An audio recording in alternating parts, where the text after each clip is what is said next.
Hi everybody, welcome to a Together in Style Tech Talk. And I'm pretty excited today because lo and behold, on my doorstep this morning arrived a brand new Lumix GH5.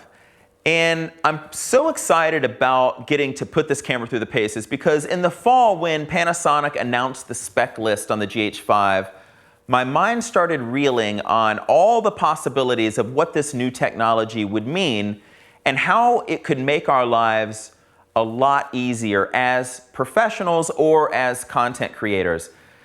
I make my sole living as a photographer, filmmaker, and artist. I photograph and film weddings and events all over the world, as well as portraits, magazine covers, and some commercial assignments as well.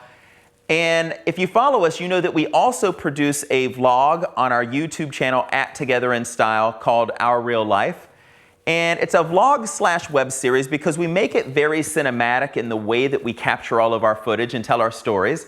It goes live every Saturday, and I'm looking forward to the fact that over the next week, we'll be filming solely on the GH5 for our web series, which will give us a chance to share a wide range of creative experiences on how this camera is working, what the footage looks like, and how powerful this camera really is. So when I picked this up and pulled it out of the box today, the first thing I noticed when I started poking around was that there's a dual card slot. Now, that's a blessing for sure, especially for people like myself who make their living shooting both films and still photography. Because one of the features on the dual card slot that I am really excited about is the fact that they give us the opportunity to send all of our still images to one card and all of our motion picture clips to another card, which means when I get back and I have to get all of my footage and photographs organized, it's just going to be that much easier for me.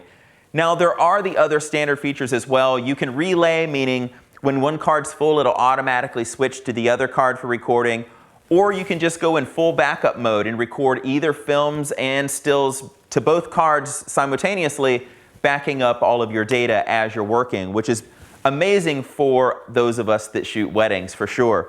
Another feature that's getting a lot of praise right now is that Panasonic decided to enable 10-bit 422 recording internally to the SD cards.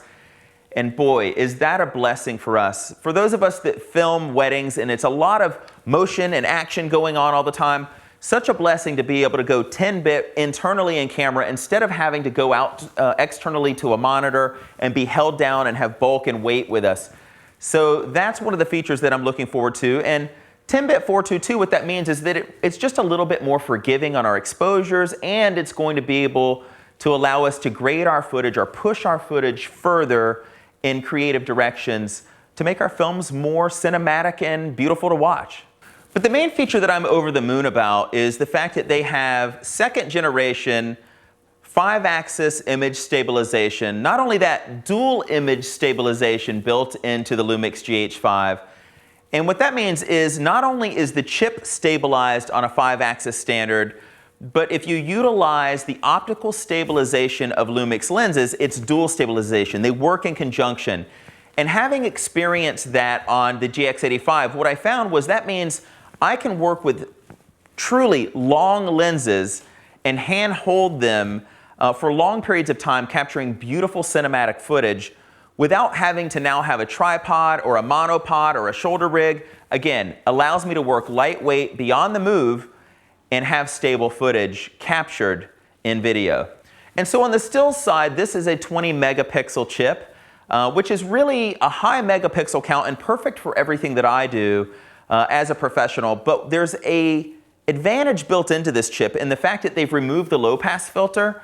And so the stills and video coming off of this camera are dramatically sharper than any camera I've ever picked up in my career. The GH5 is also weather sealed. That's a beautiful thing for those of us that do a lot of extreme work. I know I do a lot of sailing and a lot of adventure photography and travel photography. So this is going to be a blessing not to have to worry about the camera being sealed, and it is also freeze-proof, which is a beautiful thing. Now, when it comes to autofocus, I loved the GH4. I thought it was plenty fast. In fact, I thought it was pretty remarkable how fast it was, but now that I see how fast it can be on the GH5, we're talking dramatic difference in the speed of autofocus and the accuracy of the autofocus system as well. We're coming from the GH4 having 49 points of focus to the GH5 having 255 points of focus. There's a toggle switch on the back to allow you to navigate your focal point. You can still do it with your thumb on the LCD because it is a touch screen, just like we always did with the GH4. But again, it's dramatically improved in terms of speed. And one of the features that I'm really looking forward to is the fact that there is a 6K photo mode built in.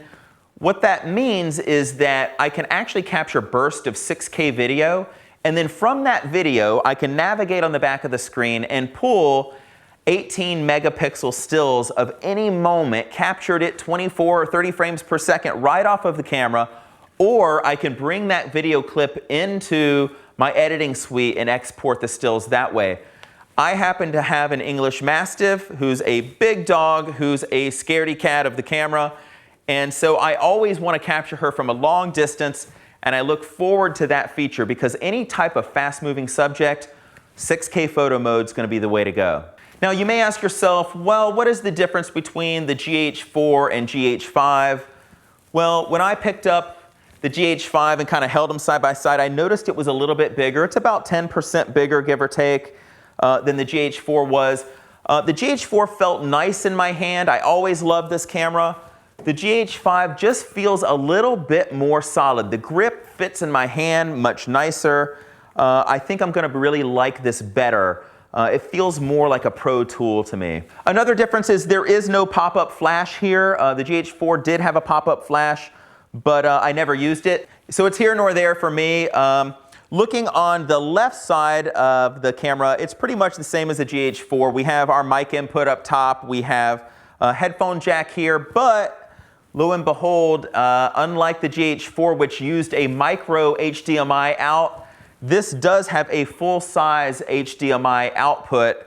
And if you work with HDMI cables at all, you're going to really like that because HDMI cables, the smaller ones, are so much easier to break, and these just hold in place so much better. And that's pretty much my rundown of the features that I'm so excited to put to the test. No, wait, there's one more.